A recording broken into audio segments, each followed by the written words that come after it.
Silence, then breathing. Wet, labored. The sound of air dragged through ruined lungs, filtered through metal. November 25th, 1177. You're looking at a teenage boy who can barely close his fingers, music around leather res. His hands wrapped in linen bandages that were white this morning are now music-stained rust brown. Beneath those bandages, flesh is rotting, bones showing through in places. Leprosy doesn't just kill you. It erases you piece by piece while you're still breathing. The silver mask hiding his face isn't music decorative, it's necessary. What's underneath would make hardened soldiers look away. 3 miles ahead, the music horizon has disappeared. 26,000 warriors, mounted cavalry stretching so far across the plain that the dust clouds look like fog rolling in from the sea. Banners, green, black, gold, snapping in music, the wind like the wings of hunting birds. The Sultan Saladin commands them. 40 years old, undefeated, so confident, he's already sent messengers ahead to Damascus, describing tomorrow's victory feast. Behind the boy with the silver mask, 500 knights. That's it. 500 exhausted men on exhausted horses, wearing armor dented from a dozen previous battles, holding lances with chipped points, music, and swords that need sharpening. The math is simple. 52 enemies for every Christian. The kind of odds that don't even merit discussion. You don't fight those odds. You surrender or you die. Every advisor music told him to stay behind Jerusalem's walls. Every military treatise ever written says this is suicide by cavalry charge. Even his own body, nervous system destroyed by disease, joints swelling, skin splitting, is screaming at him to stop. Baldwin IV does something impossible. He gives the order to charge. What happens in the next 3 hours, music will break the mind of everyone who tries to explain it. Christian chroniclers will call it divine intervention. Muslim historians will call it a music catastrophe sent by God as punishment. Modern military analysts will study it for centuries and still struggle to make the math work. But here's what nobody tells you about Montgisard. The battle was already lost before a single lance was lowered. Saladin had made no mistakes. His army was music-rested, well-supplied, positioned on perfect cavalry terrain. Music, his commanders were experienced. His warriors were elite Mamluks, slave soldiers trained from childhood to kill. The Crusaders were outnumbered 52-to. So, how did 20,000 of Islam's finest warriors end up dead music in a single afternoon?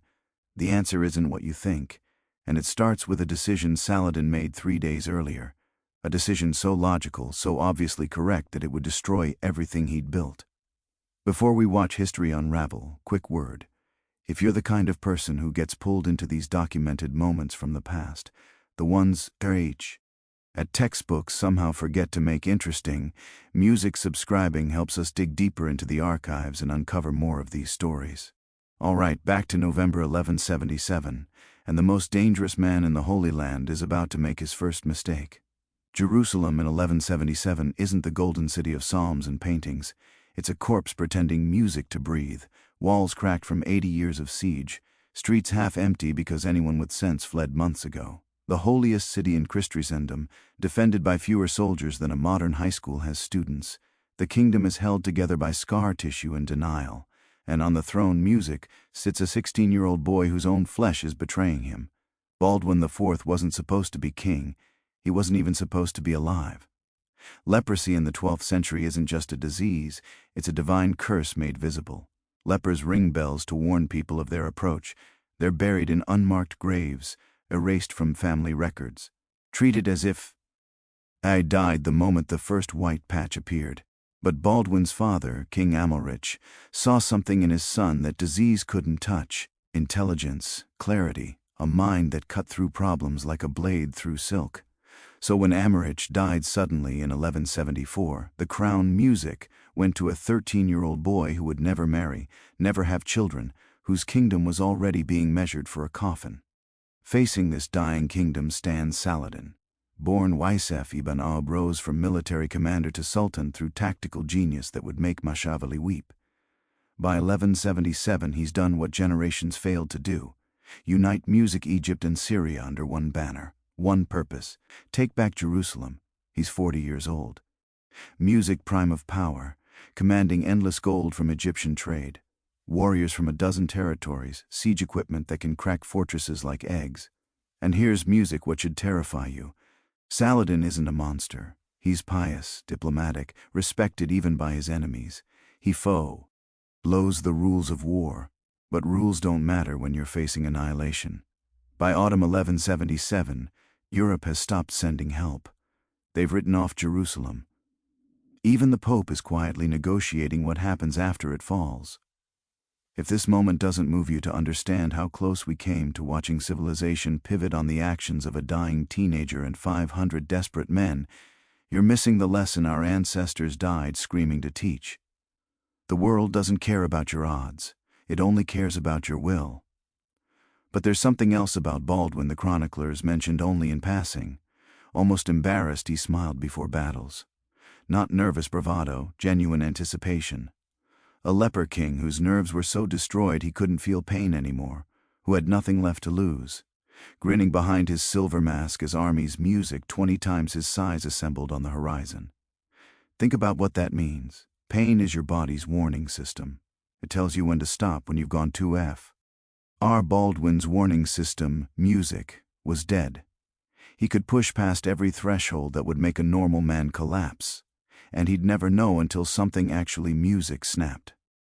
Saladin, for all his brilliance, never understood what that meant. He was about to learn. November 23, 1177.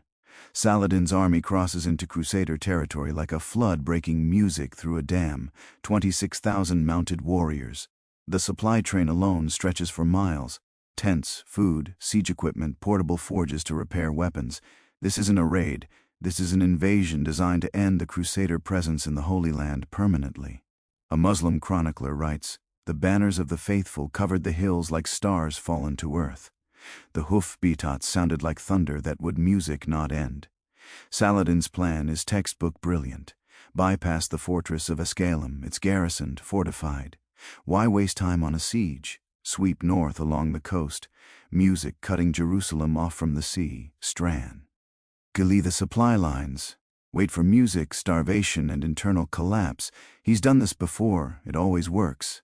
Inside Jerusalem, the situation is worse than desperate. It's mathematically hopeless.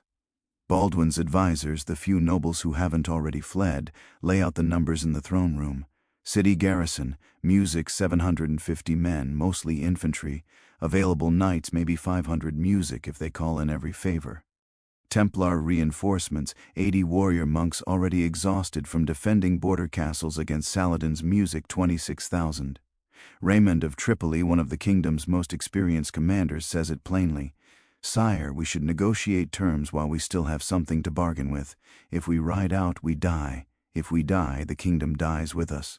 The room falls silent. Music Baldwin sits slumped in his throne. Standing for more than a few minutes causes his joints to swell and crack. His advisors can see him trembling with the effort of staying upright, but understand what? He's weighing. If he stays behind Jerusalem's walls, the city might hold for weeks, maybe months if they ration carefully. But Saladin will burn every village, every farm, every church within 50 miles. The civilian population will suffer slowly, horribly. If he rides out with 500 knights, they die quickly. But Saladin's army, busy slaughtering music knights in open battle, might not have time to devastate the countryside. The peasants might survive long enough for help to arrive from Europe. It's not a choice between victory and defeat. It's a choice between dying with purpose or dying slowly while watching everyone else suffer first. Baldwin lifts his head. The silver mask catches music torchlight. "Raymond, how fast can Saladin's army move when it's spread out foraging?" The question confuses everyone. Raymond frowns. "Slower than usual, sire. They'd need time to reform ranks, and if we hit them while they're scattered, the room goes cold." "My lord, with respect," Raymond gestures T. Baldwin's bandaged hands, his wasted frame. "You can barely mount a horse without assistance. Your hands can hold reins. That's all I need them to do." What happens next is recorded by multiple sources, Christian and Muslim alike, because what happens next is so insane that no one believes it until enemy chroniclers confirm every detail. November 24th, Baldwin IV, carried on a litter because his legs can't handle the palace music stairs, is brought to the royal armory. Knights help strap on his armor. His hands are so damaged the fingers won't close properly. They have to tie the sword to his wrist, music with leather straps. He orders the entire available force to prepare for immediate march. 500 knights, 80 Templars, 3,000 infantry north towards Saladin's army. Odo of Santa, the Templar Grandmaster, a scarred veteran who's fought in a music dozen battles, actually weeps when he sees Baldwin lifted onto his warhorse. The king's body has to be strapped to the saddle. His legs no longer have the strength to grip. They march at night, 45 miles in 36 hours. For context, that pace would exhaust healthy cavalry in good weather. For men carrying a dying king, music, and knowing they're marching towards certain death, it borders on impossible. But here's where it gets strange. As they march, Baldwin keeps asking his scouts the same question. Is Saladin still moving north? Yes, sire. Is his army still spread out? Yes, sire.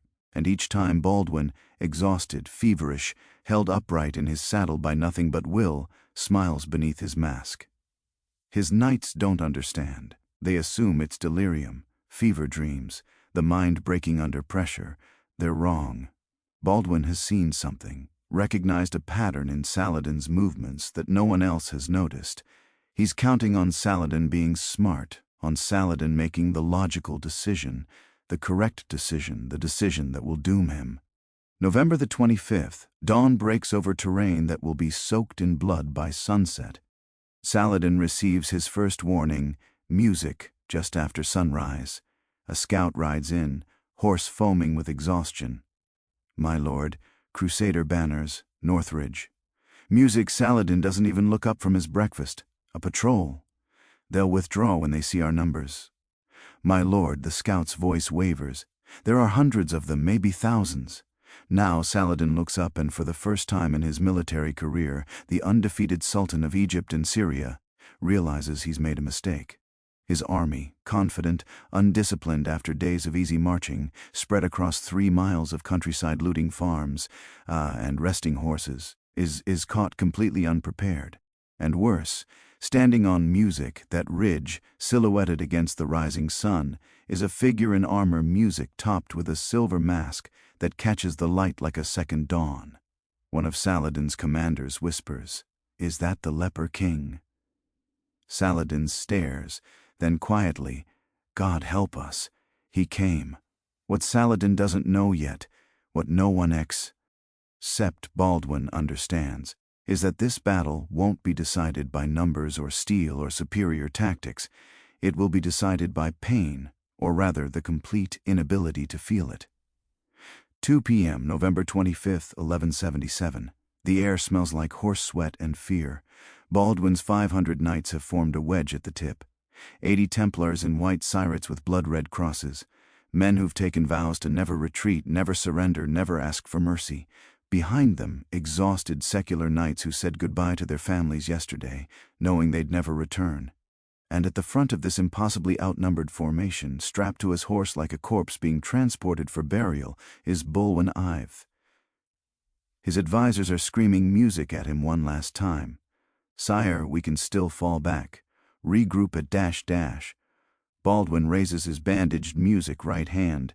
The gesture shouldn't be possible. His fingers barely function, but somehow, impossibly, he raises that hand-high music enough for 500 men to see it. And he drops it forward. The signal to charge. You're one of those knights in that moment. You're about to charge 26,000 warriors, 52 enemies for every one of you. The mathematics of your death are already calculated. You'll be remembered as brave, maybe, but mostly just dead. Leading you is a 16-year-old boy whose body is literally rotting off his bones, who needs to be tied to his horse to stay upright, music who should be in a monastery somewhere, not on a battlefield. But then you see something that changes everything. As the charge begins, as 500 horses surge forward and the ground starts shaking, Baldwin leans forward in his saddle. You can't see his face behind that silver mask, but you know he's smiling. And you think, if he's not afraid to die, why am I? At 400 yards, Saladin's music-scattered forces start scrambling to form defensive lines. Too slow. At 300 yards, Muslim archers fire. Arrows fall like black rain. Knights drop. Horses scream and tumble. The charge doesn't slow. At 200 yards, Saladin himself is shouting orders, trying to rally his center. His elite Mamluks, 8,000 slave soldiers, music trained from childhood to kill, are forming ranks as fast as they can. But they're terrified. Not of the numbers, of the madness charging toward them. At 100 yards, Baldwin does something no chronicler can explain. He draws his sword. His hands don't work. The blade is tied to his wrist. He shouldn't be able to lift it. But he raises that sword above his head, and 500 knights behind him see their dying king holding steel to the sky. And they scream. Not a battle cry, but something primal, something that sounds like fury and grief and faith all burning together. At 50 yards, Muslim horses start backing up. Animals know. They smell death coming. At 10 yards, Muslim soldiers in the front ranks throw down their weapons, music, and run. 2:15 p.m. the Templar wedge hits Saladin's center like God's fist punching through parchment. The sound isn't what you'd expect. It's clean metallic ringing. It's wet, crunching, full of screaming. Horses, men. The air itself seems to be screaming. In the first 30 seconds, music 300 Mamluks just cease to exist. Trampled under charging war horses, bred specifically to be weapons. Speared through by lances moving at full gallop, crushed under the weight of men in full armor, moving at 20 music mph. But here's where it becomes unbelievable. The charge doesn't stop. Cavalry charges are supposed to hit hard, wheel away, regroup. It's basic tactics taught to every knight from childhood. The Templars keep going. They drive through the Muslim center like a blade through flesh, and behind them, Baldwin's secular knights pour into the gap, widening it, music turning it into a wound that won't close. 2:30 p.m. Saladin Center. 8,000 warriors who've never lost a battle, music breaks. Not retreats in good order, not falls back to secondary positions. Breaks. Men throwing down weapons, tearing off armor because it's too heavy to run in, trampling each other in panic to get away from those white and red crosses, music that just keep coming. Keep killing. Don't stop. Won't stop. Can't be stopped. Saladin himself is screaming at his officers. Reform, reform the line. No one's listening because something impossible is happening. That dying boy on the dying horse is cutting through their ranks like he can see music the future, and his knights are following him like he's opened a road straight to paradise, and everywhere the silver mask turns, Muslim warriors flee. And here's where Baldwin's smile, music, finally makes sense. Those ravines cutting through the plain, the ones Saladin hadn't, music, bothered scouting because he assumed he'd never need to retreat. They're funneling the fleeing Muslims into natural music kill boxes. Knights pursue, and suddenly thousands of warriors are trapped in narrow canyons with steep walls, trampling each other, suffocating under the weight of their own panic. A Christ. Ian Chronicler will later write, "Music, the ravines filled with bodies like wells filling with water until the dead made music bridges for the dying to cross." A Muslim historian will confirm it. "We fled into the earth's mouth and the earth devoured us." 3 p.m. Saladin's personal guard, 2,000 of the finest warriors in the Muslim world, men sworn by sacred oath to die before leaving their sultan, sees the Templars coming, and they run. Saladin, abandoned, surrounded, does the only thing he can do. He finds a racing camel, faster than a horse in sand, and flees. The Sultan of Egypt and Syria, who'd never lost a battle, who commanded music 26,000 men that morning, is running for his life on a pack animal. By 4 p.m. it's over. 20,000 Muslim warriors lie dead or dying across 3 miles of blood-soaked earth. Another 6,000 have scattered into the desert, abandoning weapons, armor, supplies, anything that might slow them down. Of Baldwin's 3,500 men who fought, 000 are dead. Music heavy lows. But they've won. They've done the impossible. When they finally pull Baldwin from his horse, he's unconscious. The straps holding him in the saddle are the only reason he didn't music fall during the battle. His bandages are soaked through with blood, wounds torn open by the sheer physical stress of wielding a sword his hands shouldn't have been able to hold. The knights think he's music dead. Odo of Santa, the Templar Grandmaster, checks for breath, finds it barely. He's openly weeping as he says to the knights gathered music around, he can't feel pain, that's how he did it. He can't feel his body breaking, so music never stopped. He never knew when to stop. You've just watched 500 men defeat 26,000. Music not because they were stronger, not because they had better equipment, not because they were more numerous, because they followed a boy who'd already lost everything except his will to fight. If that doesn't remind you how much one moment, one decision, one person can change everything, then you're not paying attention to the lesson written in blood across that field. Subscribe to Crimson Historians because these aren't just stories. They're warnings about what happens when human will collide with human calculation. But here's what no one tells you about Montgisard. Saladin didn't stay defeated, and Baldwin had won the battle, but lost something far worse in the process. The night after Montgisard, Jerusalem burns candles in every window. Church bells ring for 72 hours straight. Priests call it a miracle. Peasants who'd been preparing to flee are dancing in the streets. Baldwin IV music is being hailed as a second Judas Maccabeus, the warrior who saved God's people against impossible odds. But in the royal chamber, physicians are arguing over whether to amputate. The stress of the battle has accelerated Baldwin's leprosy music catastrophically. Tissue that was merely damaged is now necrotic, infections spreading through flesh that can't heal Pearly. His hands, which somehow gripped a sword for 3 hours, are swollen twice their normal size and weeping pus through the bandages. He's 16 years old, and his body is dying faster now because of what he did to save his kingdom. The material gains from Montgisard are staggering. Saladin abandoned his entire supply train, tents, weapons, gold, food for 26,000 music men. All of it becomes Crusader property overnight. The Templars alone capture enough military equipment music to outfit every Christian fortress in the Levant. Saladin's war chest, literal tons of gold meant to pay his soldiers for the coming siege of Jerusalem, now funds the Crusader kingdom for 2 years. Castles that were preparing surrender terms are suddenly fortifying walls again. European kingdoms that had written off Jerusalem start sending reinforcements. For the first time in decades, the Crusader states aren't just surviving, they're winning. But in Cairo and Damascus, the loss is catastrophic. Music, Saladin's reputation, built over 15 years of careful conquest and diplomatic music maneuvering, shatters overnight. Muslim chroniclers struggle to explain it. How does the sword of Islam lose 20,000 warriors to 500 knights? Ibn al-Air writes, "This was the most terrible catastrophe to befall the believers in this age." Another chronicler is more blunt. "God turned his face from us that day. The real damage isn't military, it's psychological." Saladin had united the fractured Muslim world under one principle, inevitable victory. One march, one battle, and Jerusalem would return to Islamic rule. Now, Amir in Egypt are quietly negotiating separate peace deals. Syrian lords are questioning whether Saladin is God's chosen instrument or just a man who got lucky until he didn't.